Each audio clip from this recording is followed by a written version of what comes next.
బెంగాల్లో మమతకు, తమిళనాడులో స్టాలిన్కు, ఏపీలో చంద్రబాబుకు, అంతకుముందు జగన్మోహన్ రెడ్డికి ఎవరికీ చేత కాలేదు, వాళ్ల వల్ల కాలేదు.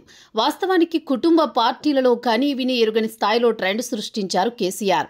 అధికారంలో ఉన్నప్పుడు తన పార్టీని ఏకంగా జాతీయ స్థాయిలో నిలబెట్టాలని ప్రయత్నం చేశారు. గాలి మోటారులో దేశం మొత్తం తిరిగారు. అసలు ప్రతిపక్ష కూటమికి తానే ఫండింగ్ చేస్తానని చెప్పారు. అటువంటి కేసీఆర్ ఇప్పుడు ఫామ్ హౌస్కు పరిమితమయ్యారు. బిడ్డను పార్టీ నుంచి బయటికి పంపించారు. అసెంబ్లీ ఎన్నికల్లో దారుణమైన ఫలితాలు, పార్లమెంటు ఎన్నికల్లో జీరో ఫలితాలు.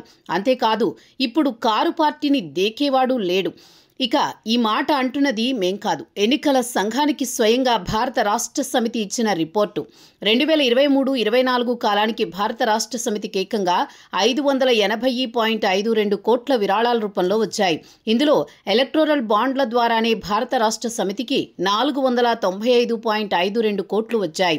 ఇందులో ప్రండెంట్ ఎలక్టోరల్ ట్రస్ట్ ద్వారా ఏకంగా 85 కోట్లు, 2022-23 సంవత్సరానికి సంబంధించి భారత రాష్ట్ర సమితికి 683 కోట్లు వచ్చాయి. ఇందులో బాండ్ల రూపంలో 529 కోట్లు, ఎలక్టోరల్ ట్రస్ట్ నుంచి 90 కోట్లు, వివిధ వ్యక్తుల నుంచి 64.3 కోట్లు వచ్చాయి.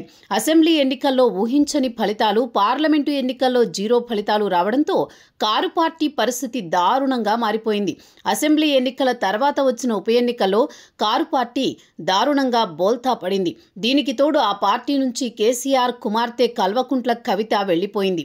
ఈ క్రమంలో పార్టీని పెద్దగా పట్టించుకునేవారు లేకుండా పోయారు.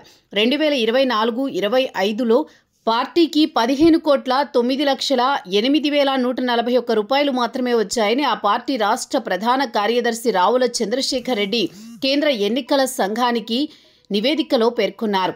ఇప్పుడు గులాబీ పార్టీ అధికారంలో లేకపోవడంతో కాంట్రాక్టర్లు పట్టించుకోవడం లేదు, అజ్ఞాత వ్యక్తులు విరాళాలు ప్రకటించడం లేదు, రాజ్యసభ సభ్యత్వం పొందినవారు, ఇంకా అనేక రకాల మేళ్లు పొందినవారు పార్టీని పట్టించుకోవడం లేదు. అందువల్లే గులాబీ పార్టీకి విరాళాలు ఏకంగా 97% పడిపోయాయి.